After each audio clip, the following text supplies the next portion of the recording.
Hello नमस्कार दोस्तों। आज हम एक नई सीरीज लेके आए हैं रेलवे की। आरआरबी एनटीपीसी का जो अंडर ग्रेजुएट सीबीटी 1 एग्जाम हुआ था 7 अगस्त 2025 को, तो उसके मैथ्स के क्वेश्चन हम सॉल्व करेंगे। आपको पता है 100 नंबर का होता है सीबीटी 1, 40 का आता है जनरल अवेयरनेस, 30 की मैथ्स, 30 की रीजनिंग। तो 30 क्वेश्चन मैथ्स के हम सॉल्व करेंगे। तो 7, 8, 25 को आपका आया हुआ पहला क्वेश्चन इस प्रकार है। दो क्रमागत प्राकृतिक संख्याओं का गुणनफल 210 है। दोनों संख्याओं में बड़ी संख्या है। ऑप्शन है 34, 7, 15, 21। प्राकृतिक संख्याएं क्या होती है मैंने आपको पिछली क्लास में भी बताया है, बहुत अच्छे से बताया है। अगर नहीं देखा तो आप क्लास देख सकते हैं, उत्तराखंड एसआई 1। मैंने बोला था सभी धनात्मक संख्याएं जो गिनती के लिए हम यूज करते हैं वो प्राकृतिक संख्याएं होती हैं, या दूसरे शब्दों में बोलूं गिनती वाली संख्याएं प्राकृतिक संख्याएं होती हैं, बशर्ते वो धनात्मक होनी चाहिए। जैसे कि 1, 2, 3, 4, 5, 15, 16, 100, 200, 300, 400 जो हम काउंटिंग में यूज कर रहे हैं सब, वो सब प्राकृतिक संख्या है। सबसे छोटी प्राकृतिक संख्या क्या है? आप बोलेंगे 1। अब देखिए दो क्रमागत, क्रमागत होता है लगातार, कॉन्जिक्यूटिव, मतलब एक के बाद एक। जैसे मैं बोलूं 2 के बाद प्राकृतिक संख्या क्या आएगी क्रमागत? आप बोलेंगे 3, 3 के बाद 4, 5, 6। तो क्रमागत मतलब है लगातार, कंटिन्यू, कॉन्जिक्यूटिव।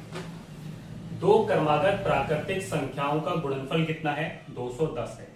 दोनों संख्याओं में बड़ी संख्या है। ऑप्शन में नजर डालते हैं, जो पूछा गया है बड़ी संख्या है वो इनमें से ही एक होगी। या तो 34 होगी बड़ी संख्या, या 7 होगी, या 15 होगी, या 21 होगी। और दो क्रमागत है तो 34 अगर बढ़ी है तो इससे एक पहले जो संख्या होगी वो कितनी रही होगी? आप बोलेंगे सर 33 गुणा 34। देखिए मैं ऑप्शन से उठा रहा हूं, मैं मान रहा हूं कि ए ऑप्शन ही मेरा करेक्ट आंसर है, इसको मान के। तो 34 अगर बड़ी संख्या है तो क्रमागत है, तो इससे छोटी संख्या कौन सी होगी? 33। और इससे हम क्वेश्चन की जो कंडीशन है उसको सेटिस्फाई करेंगे। क्या इन दोनों का गुणनफल 210 आता है? आप बोलेंगे सर नहीं आता, क्योंकि 30 गुणा 30 तो 900 हो जाता है, ये तो और बड़ा है, नहीं आता। दूसरा बड़ी संख्या क्या है? 7। नेक्स्ट में बड़ी संख्या क्या है? 15। ऑप्शन में डी ऑप्शन में 21। तो एक छोटी क्या होगी? 6, क्योंकि क्रमागत है। 14, 20। तो देख लीजिए जिनकी गुणा करके 210 आएगा वही मेरा आंसर होगा। 7 6 का 42 आता है, 15 छक्को 60 का 0, हासिल 6, 15 6। तो बड़ी संख्या मेरी क्या होगी? 15। अगर वो छोटी संख्या बोलता तो वो होती 14। इन दोनों की गुणा करके 210 आ रहा है। हमारे क्वेश्चन की कंडीशन सेटिस्फाई हो रही है, so option C is the correct answer.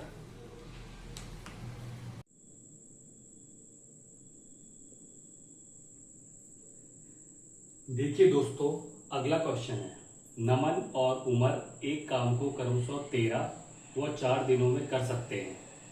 उन्होंने साथ मिलकर कार्य प्रारंभ किया और 2 दिन बाद उमर ने काम छोड़ दिया, तो नमन शेष कार्य को कितने दिन में करेगा? ऑप्शन है 4.5 दिन, 2.5 दिन, 6.5 दिन, 6 दिन। अब देखिए हम क्या करते हैं इस प्रकार के क्वेश्चन में। सबसे पहले यहाँ पे नमन और उमर, तो नमन उमर, नमन उस काम को कितने दिन में कर रहा है? आप बोलेंगे 13 दिन में। उमर उस काम को कितने दिन में कर रहा है? 4 दिन में। टोटल काम कितना है? यहां पे आएगा टोटल काम, जो दोनों का एलसीएम होगा 13 और 4 का। एलसीएम मतलब लीस्ट कॉमन मल्टीपल, छोटी से छोटी संख्या जिसमें दोनों का भागा जाए। तो आप बताइए छोटी से छोटी संख्या कौन सी है जिसमें दोनों का भागा जाता है? तो आप बोलेंगे सबसे छोटी संख्या है 52, क्योंकि 52 ही 13 और 4 का एलसीएम है। अब हम निकालेंगे नमन के एक दिन का काम। यहां पे आएगा नमन के एक दिन का काम, एक दिन का काम।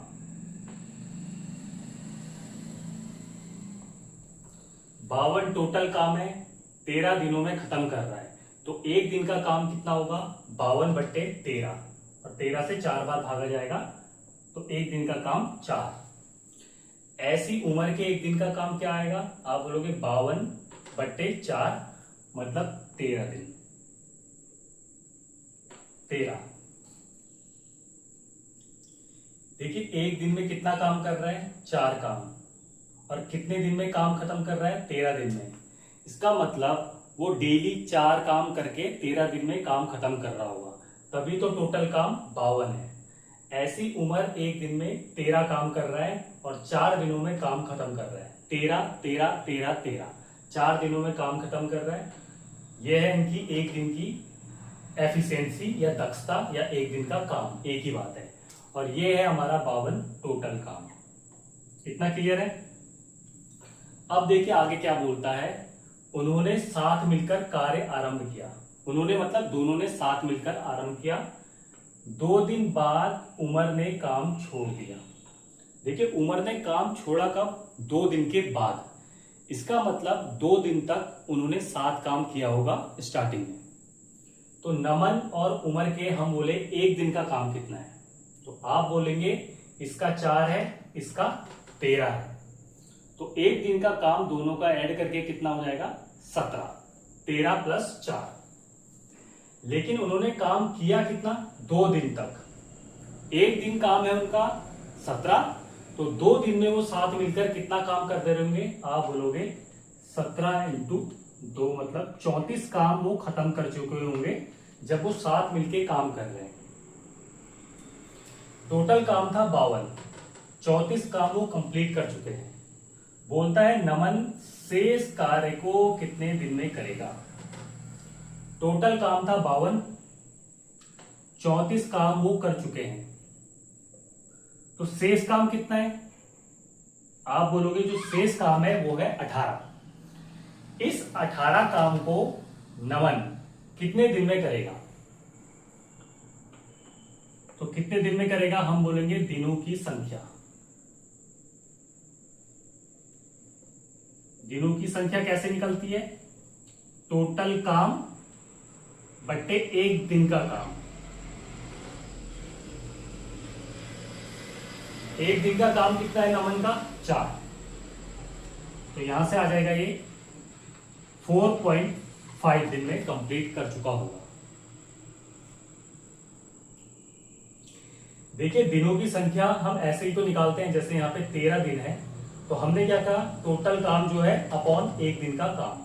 तो ऐसे ही जो दिनों की संख्या वो कैसे निकलेगी, टोटल काम मतलब बचा हुआ काम जो है अपॉन उनके एक दिन का काम। जब इससे डिवाइड करेंगे तो ये दिनों की संख्या हमारी निकल जाएगी। So option A is the right answer.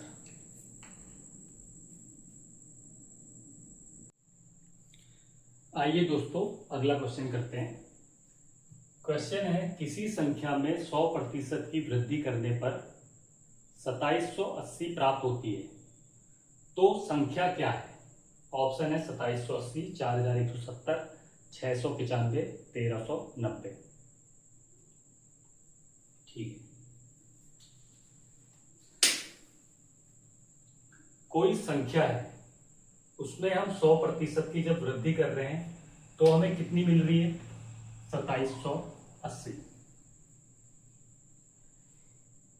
इसमें जो परसेंटेज में दिया है हमें 100%, इसका मैं अगर आपसे बोलूं इसकी फ्रैक्शन वैल्यू क्या होगी, तो किसी भी परसेंटेज वैल्यू का फ्रैक्शन वैल्यू होती है जब हम उसे 100 से भागा देते हैं। 100% की फ्रैक्शन वैल्यू क्या होगी, वो होगी 100, ये उतार दिया, और हमेशा 100 से भागा दिया जाता है। एग्जाम्पल के लिए अगर मैं आपसे 10% की फ्रैक्शन वैल्यू बोलता तो आप बोलते ये वैल्यू ऊपर ही लिखते 10 अपॉन में 100 से भागा देंगे, ये 0 से 0 कटेगा तो 1/10। तो 10% की फ्रैक्शन वैल्यू क्या आई, 1/10। ऐसे ही 100% की फ्रैक्शन वैल्यू आई 100/100, मतलब पूरा पूरा भाग जाएगा तो 1/1। फ्रैक्शन वैल्यू में जो हर में वैल्यू होती है वो होती है मूल संख्या। मूल संख्या मतलब प्रारंभिक वैल्यू, जो क्वेश्चन का बेस है, जिसके आधार पर वो बोल रहा है कि इसमें कुछ वृद्धि करी जाए, इसमें कुछ लॉस किया जाए, इसमें कुछ डिस्काउंट दिया जाए। तो ये है हमारी मूल संख्या, प्रारंभिक वैल्यू, ये जो संख्या की बात हो रहा है ना, यही ये 1 है। हम क्या कर रहे हैं, वृद्धि। तो वृद्धि में जो अंश में वैल्यू होगी, अगर वृद्धि हो रही है तो इसमें साइन आ जाएगा प्लस का, अगर लॉस होता तो साइन आ जाता माइनस का। अब मैं समझाता हूं इसका मतलब क्या है। इस फ्रैक्शन का मतलब है हमारे पास प्रारंभ में मूल संख्या थी 1, जब इसमें हमने 100% की वृद्धि करी तो वो संख्या क्या हुई, 1 बढ़ गई। मतलब मूल संख्या 1 थी और 1 की उसमें वृद्धि होगी +1। तो जो हमें संख्या प्राप्त हुई वो कितनी हो जाएगी, 1 + 1 2। क्वेश्चन में बोलता है 100% की वृद्धि करने पर 2780 वो संख्या हमें प्राप्त हो रही है। मतलब इस 2 की वैल्यू 2780 है और निकालना क्या है, संख्या। संख्या मतलब स्टार्टिंग वैल्यू, मूल संख्या। इस 1 की वैल्यू हमें निकालनी है और 2 की वैल्यू हमें दी है 2780। तो हम ऐसे लिखेंगे 2 की वैल्यू 2780। वैल्यू निकालनी है 1 की, तो 2 का भागा जाएगा पूरा पूरा 1390 बार। So option D is the right answer. एक बार आपको और समझाता हूं मैं क्वेश्चन। देखिए 100% का हमने फ्रैक्शन वैल्यू निकाला, तो फ्रैक्शन वैल्यू के लिए क्या करते हैं, ये जो वैल्यू है ये अंश में आ जाएगी और हर में 100 से भागा दे देंगे, वही उसकी फ्रैक्शन वैल्यू आएगी। पूरा पूरा भाग आ जाएगा तो 1/1। हर में जो वैल्यू होती है ये होती है मूल संख्या। मूल संख्या मतलब बेस, जो क्वेश्चन के स्टार्टिंग में जिसे बेस मान के हम उसमें वृद्धि कर रहे हैं, ये मूल संख्या। ऊपर जो संख्या है ये वो है जितने की वृद्धि हुई है या जितने का लॉस हुआ है। लेकिन इस क्वेश्चन में वृद्धि हुई थी तो मैंने यहां पे प्लस का साइन लिखा। इसका मतलब 1 जो है मूल संख्या थी, लेकिन जब उसमें 100% की वृद्धि करी तो वो 1 थी और 1 की वृद्धि होगी +1, तो कितनी होगी 2। क्वेश्चन के अकॉर्डिंग वृद्धि करने के बाद कितनी संख्या प्राप्त हो रही है, 2780। और इस फ्रैक्शन में 2 हमें वृद्धि के बाद प्राप्त हो रहा है, तो 2 की वैल्यू 2780, 1 की वैल्यू 1390, क्योंकि 1 की ही हमें वैल्यू निकालनी थी जो कि मूल संख्या है यहां पे। सो option D is the right answer. आइए दोस्तों अगला क्वेश्चन करते हैं। अगला क्वेश्चन है 5 सदस्यों वाले परिवार का औसत वजन किलोग्राम में क्या होगा, जिनका वजन क्रमशः कितना है, 40 किलोग्राम, 49 किलोग्राम, 56 किलोग्राम, 73 किलोग्राम और 38 किलोग्राम है। ठीक है, हमें क्या निकालना है, औसत निकालना है। तो क्वेश्चन को सॉल्व कराने से पहले मैं आपको औसत का फॉर्मूला बताता हूं। औसत बराबर होता है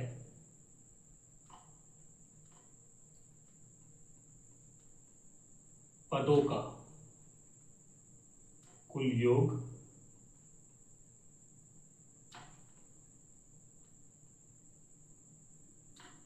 बट्टे पदों की कुल संख्या।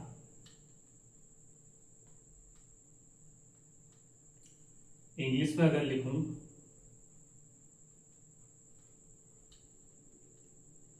सम of values upon number of values. पद क्या है, जैसे इस क्वेश्चन में हम बात करें ये सब पद हैं, 1 पद, 2 पद, 3 पद, 4 पद, 5 पद, टर्म जो है 5। वैल्यू कितनी है मतलब। ठीक है, एक एग्जांपल मैं आपको देता हूं। अगर एग्जामिनर पूछे 4, 6, 10, 8 का औसत ज्ञात कीजिए, तो आप इसका औसत क्या करेंगे, देखिए पदों का कुल योग, मतलब जो हमें वैल्यू दी है उन सबका जोड़। तो सबसे पहले हम जोड़ करेंगे ऊपर एवरेज,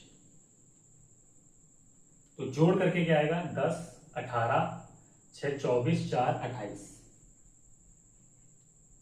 अपॉन में नंबर ऑफ वैल्यूज या पदों की कुल संख्या। तो ये कितने पद हैं या कितने वैल्यूज हैं, 1, 2, 3, 4। तो हम लिख देंगे 4, 4 से डिवाइड करेंगे 7, पूरा पूरा जाएगा। इसका मतलब 7 ही इन चारों संख्याओं का एवरेज है। ये तो हो गया हमारा फॉर्मूले से जो हम क्वेश्चन सॉल्व करते हैं। एक मेथड मैं आपको और बताता हूं, उससे आपको एग्जाम में बहुत हेल्प मिलेगी। देखिए ये क्वेश्चन लिखता हूं, जैसे 4, 6, 10, 8 का एवरेज या औसत।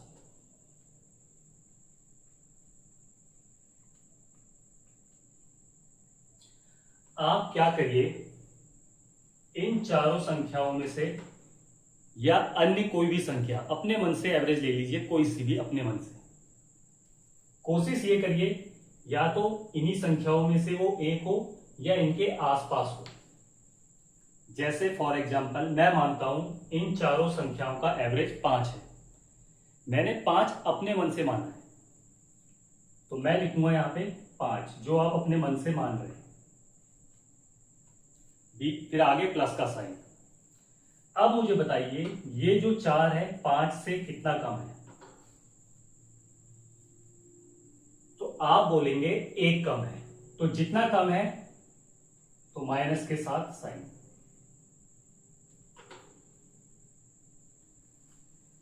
6 5 से कितना ज्यादा है, तो आप बोलेंगे 1 ज्यादा है। 10 5 से कितना ज्यादा है, तो आप बोलेंगे 5 ज्यादा है। 8 5 से कितना ज्यादा है, तो बोलेंगे 3 ज्यादा है। और उसके अपॉन में नंबर ऑफ वैल्यूज, जितने ये टर्म है, जितनी ये वैल्यूज है, तो 4। तो हम अगर इसको सॉल्व कर रहे होंगे तो ये आएगा 5 प्लस 5, 6, 7, 8, 1 9, 9 में से 1 गया 8 डिवाइडेड बाई 4।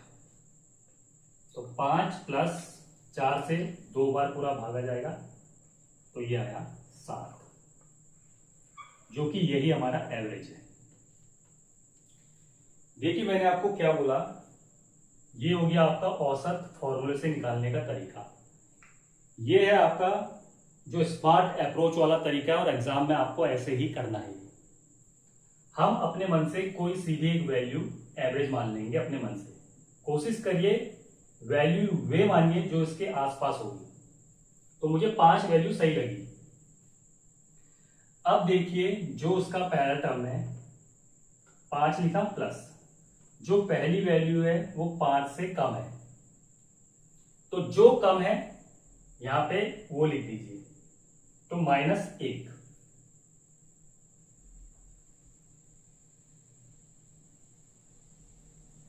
6 5 से कितना ज्यादा है, 1।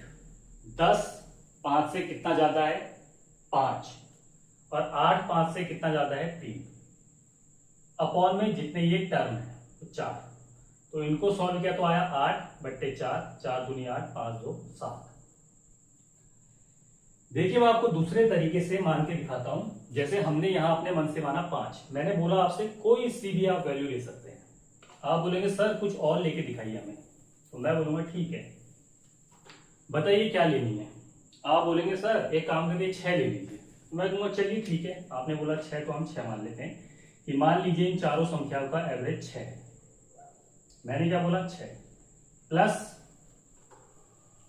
अब पहली संख्या को देखा ये इससे कितनी कम है, तो हम बोलेंगे ये इससे 2 कम, तो कम है तो माइनस का साइन -2।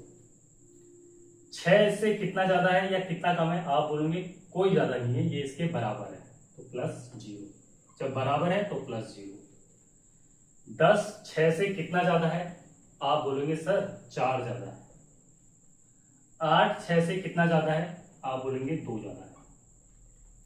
बट्टे में जितने टर्म है 4, 6 यहां उतारा प्लस 4 5 6, 6 में से 2 गया 4, 4/4, तो ये आ जाएगा 6 प्लस, इसको सॉल्व करेंगे तो 1, तो 6 प्लस 1 7। देखिए यहां से भी एवरेज उतना ही आया। उम्मीद करता हूं ये कॉन्सेप्ट आपको क्लियर हुआ होगा। आप अपने मन से कोई और वैल्यू रखी हुई देख लीजिएगा, खुद से कर लीजिएगा। अभी 10 रखेंगे तो भी उतना ही आएगा, 8 रखे उतना ही आएगा। बस आपको यहाँ पे ध्यान रखना है कि कैसे करना है। अगर यहाँ पे 10 लिखेंगे तो यहाँ पे करना पड़ेगा -6 -4 प्लस 0 -2/4। 10 वाला भी मैं आपको करके दिखा देता हूं और ज्यादा आपको क्लियर हो जाएगा। मान लीजिए मैं मानता हूं इसका औसत 10 है, प्लस 4 10 से कितना कम है, आप बोलेंगे 6 कम है, तो माइनस के साथ, साइन के साथ -6। 6 कितना कम है, 4 कम है, तो -4। 10 इस 10 से कितना कम या ज्यादा है, कोई कम ज्यादा नहीं है, +0। 8 कितना कम है, 2 कम है, माइनस के साइन के साथ आ जाएगा। संख्याएं कितनी है, 4, तो 10 प्लस 6 4 10 11 12, तीनों माइनस के हैं तो साइन आएगा माइनस का, -12/4। 4 से ये पूरा पूरा कटेगा 3 बार, तो ये आ जाएगा 10 प्लस ब्रैकेट के अंदर -3, माइनस का साइन है तो क्या आ जाएगा, 10 प्लस माइनस माइनस ही होता है, 10 में से 3 गया 7। देखिए 10 लेके भी एवरेज क्या आया, सेम आया जो ये था। उम्मीद करता हूं जो मैं आपको समझाना चाह रहा हूं वो बात आपको क्लियर हुई होगी। अगर ये बात आपको क्लियर है तो हम क्वेश्चन सॉल्व करते हैं। बोलता है 5 संख्याओं का औसत वजन ज्ञात कीजिए। इसका वजन दिया है 40 49 56 73 38, 5 वैल्यू है। मैं अपने मन से मान लेता हूं कि औसत है 50। ये मैंने अपने मन से माना क्योंकि मुझे 50 वैल्यू सही लगी। यहां पे भी कहीं यहां पे आ जाएगी, ज्यादा कैलकुलेशन मुझे करनी नहीं पड़ेगी। वैल्यू आप लेने के लिए यहाँ पे 200 भी ले लीजिए, लेकिन देखिए ना 200 में से फिर इसको घटाना पड़ेगा तो कैलकुलेशन बहुत ज्यादा आएगी। तो फॉर इजी कैलकुलेशन हम वैल्यू ऐसी रखेंगे जिससे हम इजीली सॉल्व कर पाए और कैलकुलेशन हमारी बहुत लेंदी ना हो। तो 50 प्लस 40, 50 से कितना कम है, 10। अगर कम है तो माइनस के साइन के साथ। 49 कितना कम है, 1, तो माइनस के साइन के साथ। 56 50 से कितना ज्यादा है, आप बोलेंगे 6 ज्यादा है। 73 50 से कितना ज्यादा है, 50 60 70 73, तो 23 ज्यादा है। 38 50 से कितना कम है, आप बोलेंगे 12 कम है। कम है तो माइनस का साइन आएगा। टोटल ये वैल्यू कितनी है, इनके नंबर कितने हैं, 1 2 3 4 5, 1 2 3 4 5, वही बात है अपॉन। तो 50 प्लस सॉल्व करेंगे 23 24 25 26 27 28 29। अगर माइनस के देखें कितने आ रहे हैं, 10 20 22 और एक 23, तो माइनस के 23, क्योंकि माइनस माइनस वाले जोड़ेंगे 10 11 और -12 -23, प्लस प्लस प्लस के जोड़ेंगे 23 और 6 29, और अपॉन में आएगा हमारा 5। माइनस माइनस को जोड़ते कैसे है मैं बता रहा हूं। अगर माइनस माइनस के साइन है इनको आप जोड़ लीजिए, 12 और 10 22 और एक 23, लेकिन साइन किसका है, माइनस का, तो माइनस का आएगा। आगे मैं लिखूंगा 50 प्लस माइनस के 23 है प्लस के 29 है, तो किसके बड़े हैं, आप बोलेंगे सर प्लस के बड़े हैं। कितने ज्यादा हैं, 6 ज्यादा है, तो 50 प्लस 6/5।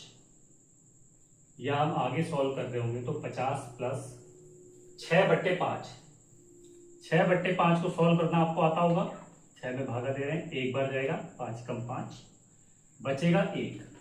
1 में 5 का भागा नहीं जाता, तो उतारते हैं दशमलव, बढ़ाते हैं 0। 5 का भागा पूरा पूरा जाएगा, 5 दूनी 10, तो कितना आया 1.2।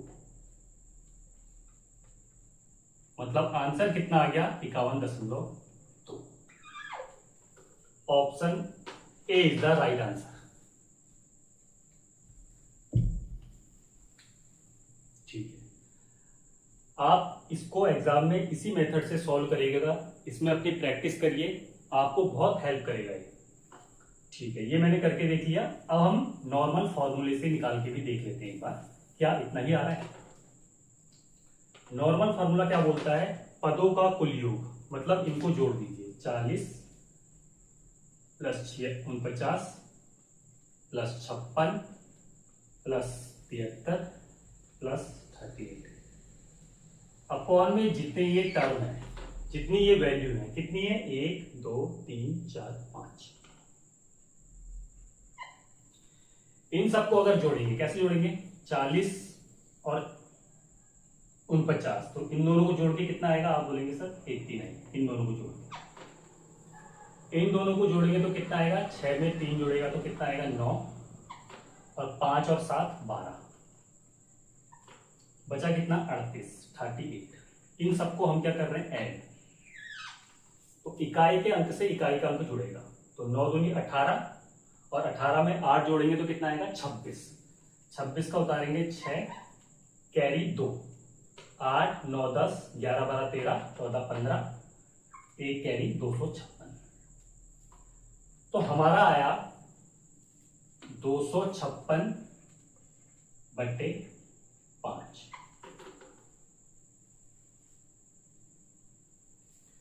हम जब इसको भाग देंगे, देखिए कैसे भाग देते हैं, 5 का भागा 256 में,